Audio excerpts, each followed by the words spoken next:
Hi everybody, welcome. Thanks for joining. How are you doing? And let's just get Trika on as well. She's in the waiting room. If I can find my mouse, there we go. She's joining us. Everybody fine so far? You should be awake by now. It is the fourth period. It is almost midday. So, are you coping so far with the term? Yes, sir. All good. All good. Who's that? Danielle? No, sorry, Paige. Any problems thus far with you guys? I know there was a student yesterday. I don't see Anushka on here yet. Oh, there we go. Anushka is on, so she sorted this stuff out yesterday with not being able to access everything on Canvas or on her dashboard.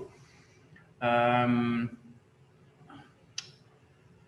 right, we'll get going just now. Don't worry. And if we cut out after 40 minutes, again, as I said, some sessions I don't know. Just go beyond it and complete the hour. We'll just rejoin immediately like yesterday. We might finish 1 or 2 minutes early, but it's not a train smash. We don't want you to actually have a information overload or work overload at the start of the new year, because sometimes we forget it's not just the start of a new semester, it's also a start of a new year.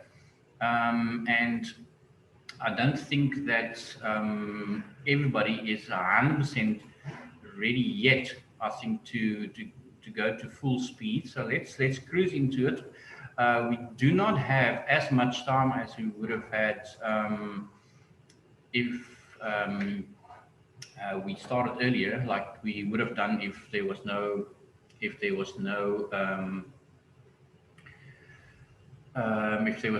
COVID restrictions. But I think at the end of the day, we'll do well. We'll cope well. As I said yesterday, we're going to have different challenges, but the challenges are the same to all of us.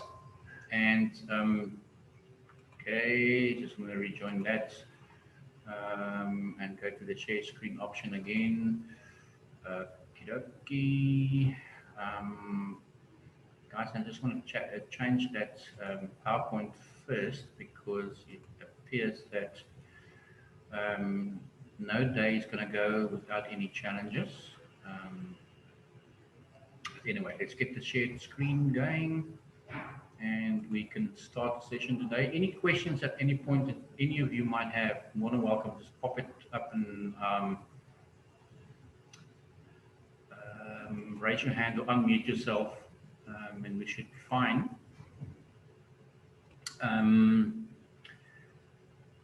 Right. Don't want to go that route now, but we'll have it sorted out just now. Okay, let's go to that session over there and restart the slideshow.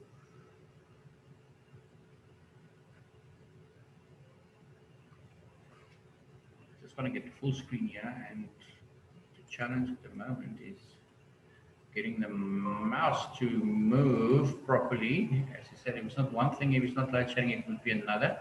Let's just continue in this fashion, because at the end of the day, it's not going to be that big a difference. Let's just get you on the shared screen and start the session on marketing management, or the services marketing. As I said yesterday to you, marketing services is slightly different to marketing products, because and that's what we'll look at today, what those features are that make services so much different to that makes, let's admit, Marley, she's in the waiting room, so she will join us. So let's not rush it until she's also joined us. Okay, and I think Marley's on as well. Services marketing, people, is it's slightly more challenging from a marketing point of view. If we look at the introduction to the chapter, it's quite clear that it is more challenging for a market to market a service very often because it's not something visible. If you go to Enjoy, or you go to a supermarket, or you go to a shop, you can see the products on the shelf, on the shelves. You can even pick it up, you can touch it, you can feel the texture of a garment that you want to buy at Fushini, but the service is slightly different. You don't see the medical scheme that you buy. You often don't, not all services are like that. Sometimes there's a bit of a tangibility to the service as well, like a doctor. There's a person in front of you, and that person is another human being, and you can touch that person. You can maybe even, you're not going to smell at that person, but you can. They have some kind of odor, so it's a bit of a tangibility with the service that comes with you visiting the doctor, or a garden service for that matter, or you going to the hairdresser for that matter. But it's not always the case with all services. With instance, insurance specifically, because of the nature of the product or the service, which obviously includes a product, is not tangible. You can't touch it. You can't use any of your senses, and that's one of the differentiating components that makes products and services different, and make the approach on how you're going to market them also slightly different. The basics remain the same, but there are some changes in how we address it. And like we've said already, there are some specific features and characteristics that differentiate between products and services. And the five major ones that we will address in today's session is the intangibility, and I've touched on some of it already, the intangibility of a service as opposed to the tangibility of a product, the inseparability, heterogeneity, perishability, and the lack of ownership, which are the five major characteristics that differentiate products from services.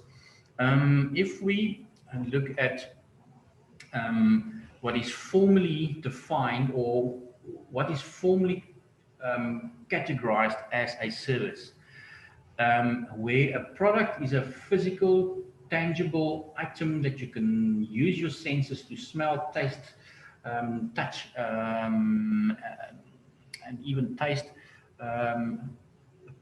Service is more an action. It's an action where you perform something, like a doctor who takes you through the steps of a medical examination, or a hairdresser that performs a certain steps to have your hair cut the way that you want.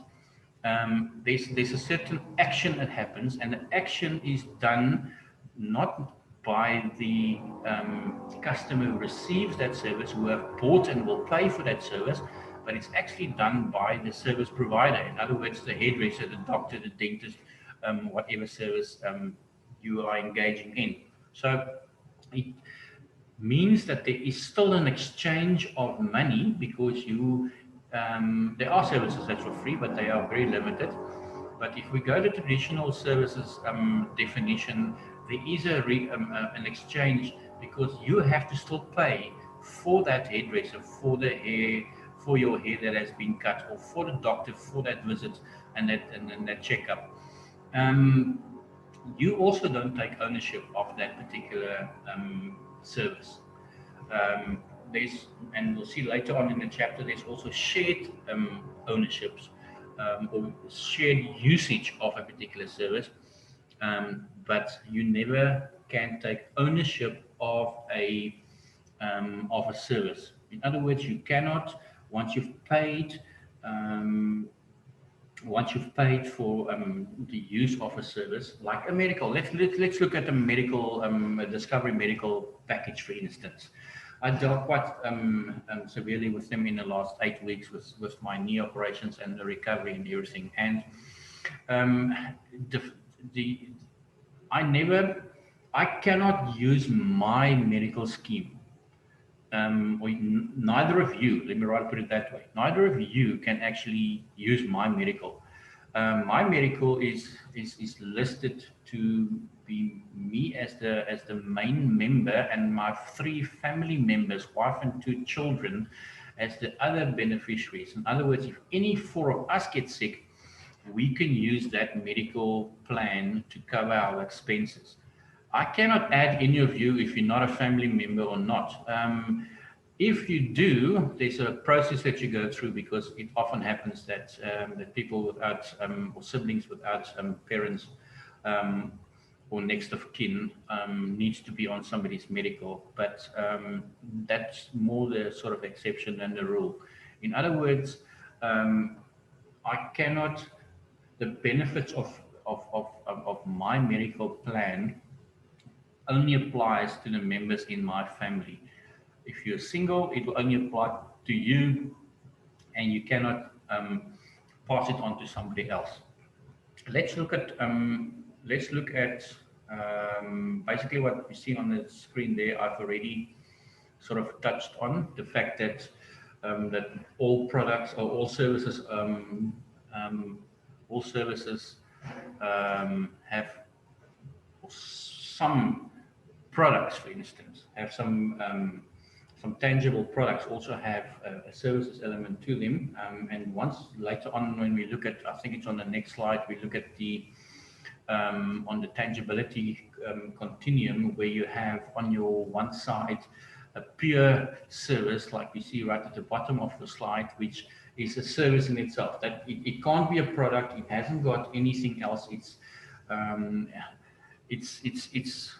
a dentist. A dentist is a dentist. A dentist can't be a doctor or a hairdresser, or a hairdresser can't be a dentist or a doctor. You have a particular service, and that service is performed by that person who has specific skills to perform that service. That's a pure service. It cannot be something else as well. But then there are some services who have a bit of tangibility to them as well. If you, for instance, have your vehicle is on a service plan, regardless, Toyota, VW, or Opel, wherever, it doesn't matter, but your vehicle comes with a service plan, and with intervals of 10 to 15,000 kilometers, you need to take your vehicle to a particular dealership, and they will service your vehicle. So you, as the owner of the vehicle, has the benefit of that service that's performed by the dealership. Let's say it's Toyota. They can service your Toyota Corolla, but you have to still drop the vehicle off there. You still have to collect the vehicle once the service is done. The service itself of the vehicle is performed by Toyota in this case, and therefore they will be the service provider, but there's also a tangibility component involved, and in this case it is the human element. It's you, the person who owns the vehicle. Everybody clear with that, or is there confusion on what I've said? Is there too much information, or is there anybody who wants to ask a question? Nobody? Somebody? Anybody? All good? I'm just saying. Yes, sir. Thank you very much. I'm just going to increase the sound level here, because somebody decided to start drilling in the room next to us, or it sounds like it anyway. Right. The services continuum, if you search that on if you search for that on Google, you'll find there's quite a number of variety of images that pop up. And usually it is a straight line, a horizontal line, with on your left-hand side pure products, which is completely tangible. It's a pen, it's a desk, it's a can of Coke, it can't be anything else, it's a product. So therefore it's a pure product. And then on your right-hand side of the spectrum, you have a pure service, like I've explained in our previous slide. And then in between, in the middle, you've got a hybrid. A hybrid is something that can go either way. Sometimes it's more than the service than it's a product, and some days it's more than a product than a service. But they both have, or they have both elements of service, and they both have, they have the features of both products and services. For instance, you'll find that a restaurant is not a service, but it's also not a product. In other words, it's not a pure service, it's also not a pure product, because when you go to a restaurant, yes, there are food and drinks which you pay for, but you're going there to be serviced because you do not want to prepare the meal yourself at home. If you go to the hotel, you go to a hotel to stay over and sleep there. You don't go to the hotel to eat. But while you are there, the fact that they have a bar fridge in your room and they have restaurants in the hotel, or dining rooms in the hotel, it means that there's an additional or there are products that comes with your stay at the hotel, but your major reason for using an hotel is the services of accommodation. Okay, you're not going to sleep at home because you're not at home tonight. Therefore, the service of the hotel, the B&B, whatever guest house is offering or providing that service for you. At the bottom of the slide, we've sort of just highlighted some of the categories that can or that is predominantly linked to the services sector. That could be lawyers and judges in the legal. Sir. Yes, question. Sir, I don't know if everyone else is, but I'm still on the first slide. I don't see any. You mentioned earlier on the previous slide. My slides haven't changed. Yeah, neither has mine. I'm still on like services, marketing, contemporary approach. No problem. Thanks for picking that up, Paige. I mean, as I said, I can only see what I see in front of me. Let's revisit. I'm going to go to, I'm going to try something else, and let's see. Let's share that. Is that any different? What do you see at the top of the page? Introduction? Still the services, marketing, and content, chapter 1. Still services, marketing. Yeah. Okay, what I'm going to do is I'm going to close all of these presentations, and then I'm going to reopen from scratch, and that should be different. Okay. Screen is set stopped. Okay, the external display is disconnected. Okay, you're right. Shouldn't be a problem there. Let's figure out how we can do this. Share screen. There's nothing that we have to share at the moment. Let's just open that PowerPoint again. Sorry for this, guys, but thanks for picking it up and bringing it to my attention. What I'm going to do is I'm going to rather open that option, and that might make it a bit different. Minimize that. We go back and we try and share our screen with that. You're still on the front page now, showing you services marketing chapter 1, right? Yes. Are we now different? Do you see introduction? Yeah. And a new page for you. That's page 4. That's page 5. So we're progressing. Everybody fine now? Yes, sir. Thank you. No problem whatsoever. Where we left off was on that particular page where I was at the bottom referring to, and you were concerned, what the hell is he referring to? Because I don't see any of this stuff on the bottom of my slide. Anyway, now we have it. It's the different services sectors, and you can, we can go through that, and you can see. Let me just get Trishka is readmitted onto the site, onto the session. There's lawyers and attorneys and judges in the legal profession. You've got lecturers and teachers in education, doctors, dentists in health, military, all the different ranks. You've got police, you've got Navy, and you've got Air Force. Those are all different sectors within the economy that all offer different services. Eskom, for instance, is a parastatal of the government, like SABC. They offer a service. Yes, we pay for that. Every time you buy electricity, you pay for that service. But we don't have our own, and I think, well, not yet. We don't have our own generators in the backyard that generate electricity. We still have to get our electricity from the city of Cape Town or from Eskom. So they still remain that service provider. It's been in the news towards the end of last year, and it looks as if government have now finally approved, let me get Marley back on as well, government have now finally approved or to allow additional additional services to also provide electricity or different resources to provide electricity to the South African citizens. It's still the legislation has been approved, but obviously it's not functional yet. So there's no alternative. But very soon you will have options and alternatives. You do not have to buy electricity from City of Cape Town or from Eskom directly. You can actually get it from other resources as well. So that is quite nice, because that will immediately relieve the pressure that's on our existing system that is mainly run by Eskom or provided by Eskom, and obviously that needs serious maintenance. So those are services that's provided on a national and a provincial level. I think you get the idea of what services are. I mean, very often during lockdown, you've used the home delivery service of a Pick n Pay or a Checkers and Uber Foods and stuff like that, or you bought something on Take a Lot.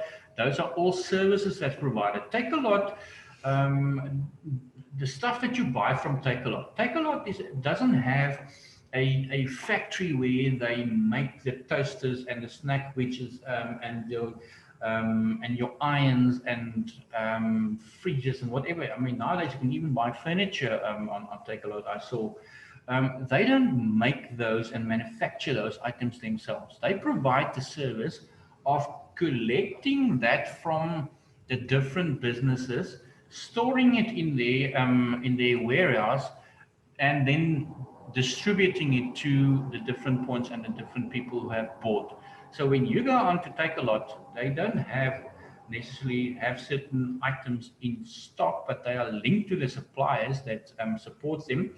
And if you go onto site and you want to buy this new toaster and you see there's 3 items in stock, it doesn't mean that those items are in a warehouse at Take a Lot. It means that whoever the supplier is, if it's Russell Hobbs or whatever the brand is of that toaster, they have in stock, and you can then obviously buy it. They will get it for you immediately when a transaction goes through, and then they will deliver it to you. Often they don't keep it in a warehouse depending on the size of the items, and when you buy on Amazon or Take a Lot, they will then go directly to that supplier and get it from their warehouses on the way to transporting and delivering it to your door. So I know that the world, as a result of COVID, has changed drastically, and I think forever. But it also has has created a lot of fantastic opportunities for especially these delivery services and transporting alternatives. Your case study with Lime as an alternative means of transport that's wants to enter the market in South Africa, but is still operating only in Europe, is an example of that. I know that Uber and I can't recall exactly what the name is now. It's a very short name, like Chico or something like that in India, have been in negotiation to merge, because Uber wants to obviously enter the Indian market, which is a massive market where not too many people have their own vehicles, and most of them use either their own little scooters or a form of Uber, which is more suited for their conditions, because their population is quite substantial. But more about that. This particular diagram that you see that we have included is just to indicate to you how the services sector specifically have grown over a very short period of time. If you look at the bottom, you'll see the total. I mean, talk about tertiary industries. We talk here about services industry, because it's not a primary. Primary is manufacturing. That's actually the factory that makes a bottle of water, a bottle for water to be put in, or a bakery that bakes that bread. They manufacture a particular product. They in a formal sector, or what we call a primary or secondary sector. The tertiary sector is the services sector. What we've just mentioned: doctors, dentists, financial consultants, hairdressers, everybody that offers that service, transport, Take a Lot, distribution companies. 71% of the 71% of the gross domestic product of South Africa in the period between 2009 to 2011, which the statistics on the this table is from or reflects, is actually from services, or from the services sector, which is massive. That's almost a 3/4 of our gross domestic product. So in other words, more people are into supplying a service than they are in manufacturing, and that's quite a well, you guys, when you're finished, will be in the in event management. It's a service that you provide. If you're a wedding planner, you are offering a service that the people getting married are not skilled enough or don't have the time to do, and because for most it's a once-off, they want to invest, and they want experts to actually organize such a function, such an event for them. You're providing a service to that particular, and this is in what's going to be your real life after you graduate at the end of the year. So the services industry, or the fact that the service industry is growing as fast as it did, and even more so, I think as a result of COVID, people are, those people who had to change jobs because they got retrenched, or they, for other reasons, they lost their jobs as a result of COVID, have more, have also, I would like to see, and I mean, in 3 or 4 years' time, when the statistics is available, or has been converted, so it becomes available to us, I would like to see how that 71% has increased, because they definitely have. Some services obviously have, as a result of COVID, have disappeared because they could not survive, but definitely new services were added to the mix of the services, or the tertiary industries, to use a different terminology. Right. I want to jump to the next slide, which basically again just highlights the 5 characteristics or features that differentiates between products and services. And now we're going to just, for the rest of the period, we've got sufficient time left. I think we've got about, it looks as if we've got about 35 minutes to go. We'll be looking at each of these individually. What does intangibility mean? What does perishability mean? And specifically apply it to a service, and use different examples to hopefully get the concepts across to you better, because it's always better if you can apply to an example. And where you find yourself now in your 3rd year, that is more important, that you know where to apply it than actually just what it is. So the intangibility, as I've said before, and that's usually the characteristic or the feature of services that spring to mind, is the fact that you cannot use any of your senses to taste, smell,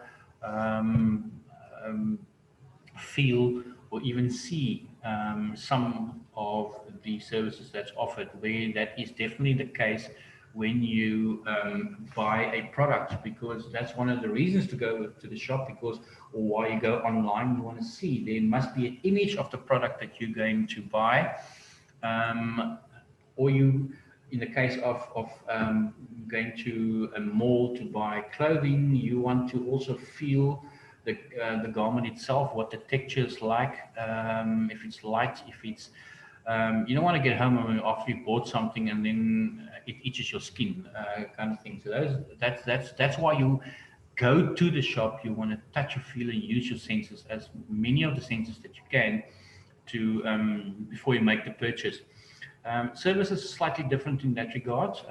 The example there is that of an attorney, and there's many others that we can use. In the case of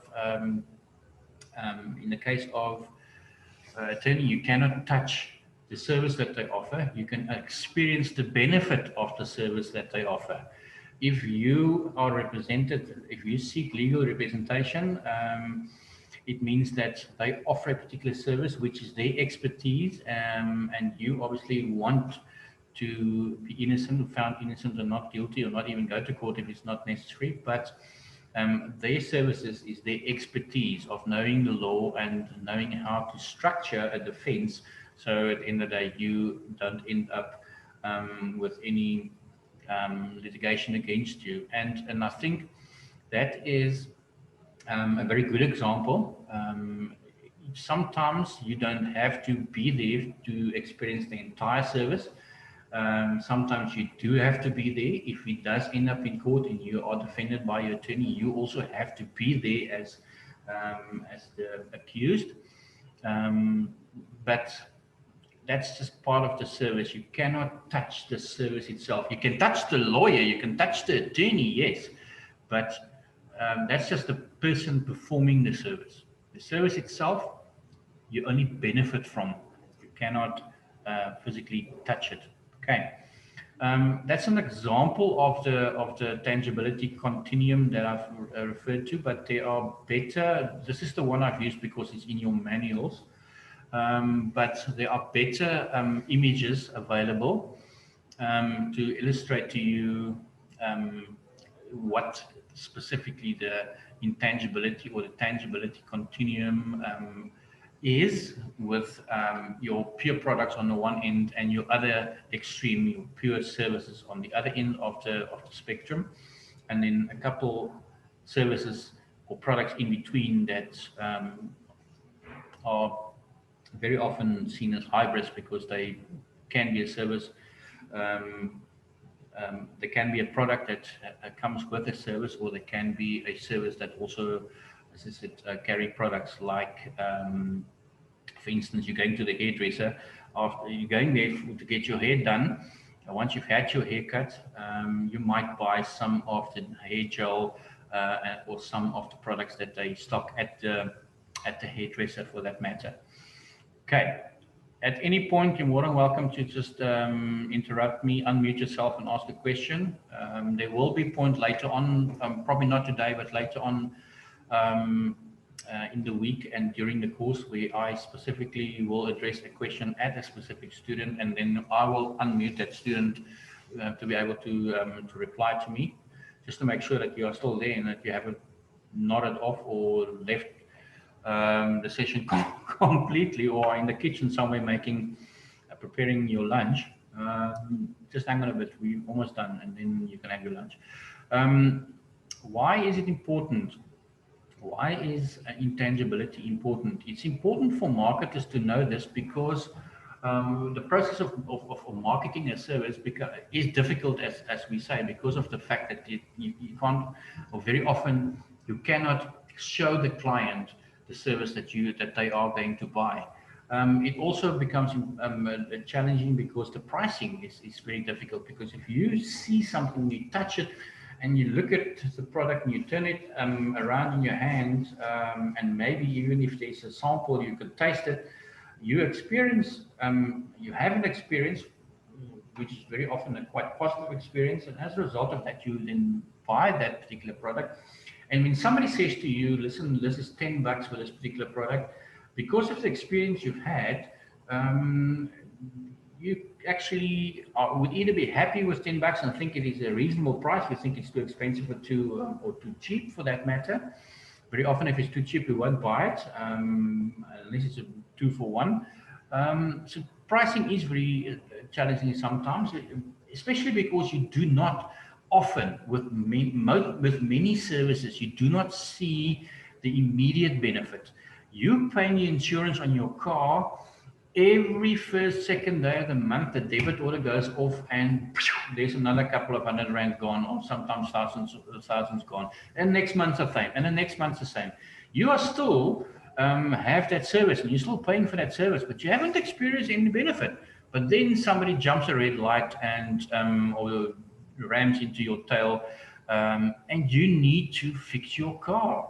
That's why you have the insurance. Only then, when something happens, the benefit of you paying every month is experienced. And therefore, sometimes it's difficult to understand the pricing, because I recently, in the last couple of months, I've had a discussion with my discovery consultant, I said to him, listen, my vehicle is a year older, and especially during COVID, I haven't driven the vehicle as much.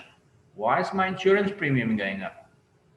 And he couldn't really give me a very good answer. So I said, listen, I'm seriously considering an alternative option to have my vehicle insured, because if you cannot give me a good explanation for that, I actually do know what the explanation is, but I'm not going to share it with you because that just might, this is not Hello Peter, so I'm not going to put a particular business in a bad light. But these things happen, and pricing is very difficult sometimes to understand because you do not experience the immediate benefit from it when you pay it on a monthly basis.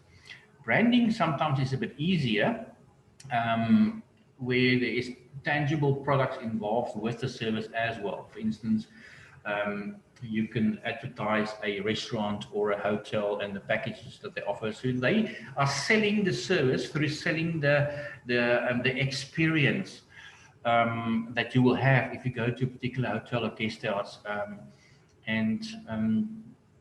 Obviously, in such a campaign, they will also use a lot of the tangible benefits of the hotel, the extra features, the fact that it has a golf course, and the fact that it has 5 restaurants or a spa and hair salons and all other kinds of benefits that you can experience on site when you book at that particular hotel, conference rooms, all these kind of facilities. That is used, those tangible features of the service is also very often used when they brand a particular service or they advertise a particular service.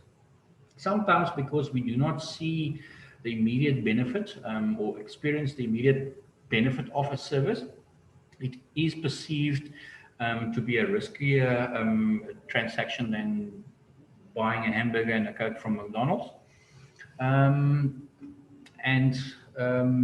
Yeah, I thought of just using this particular example of the tangibility. Airlines, it could be South African Airlines, like it is not in this case. Kalula is the example we use here, where they very effectively can brand, and they were the first ones. I mean, the old South African Airways airplanes were just very bland. It was a white plane, and the only color that was on the plane was the tail. That was pre 1994. It was orange, blue, and white. And since then, in the last 2 decades, especially, businesses, services using the tangible products that they have to be able to perform their service. Like in this case with airlines, it's the plane itself. They use very effectively for proper branding. And I'm probably, I can stand to be corrected, but sometimes or very often you become so used to the particular brand that it becomes very recognizable. I mean, if you are at a distance from an airport, you cannot therefore read what's written on a plane, but you see the different colored planes. If you see an orange plane, it's probably a mango plane. If you see a white one, it's probably a South African flag-tailed SA Airways one. If you see a green one, it's probably going to be a Kalula one. So that helps to brand a particular service, and there's still a lot of value in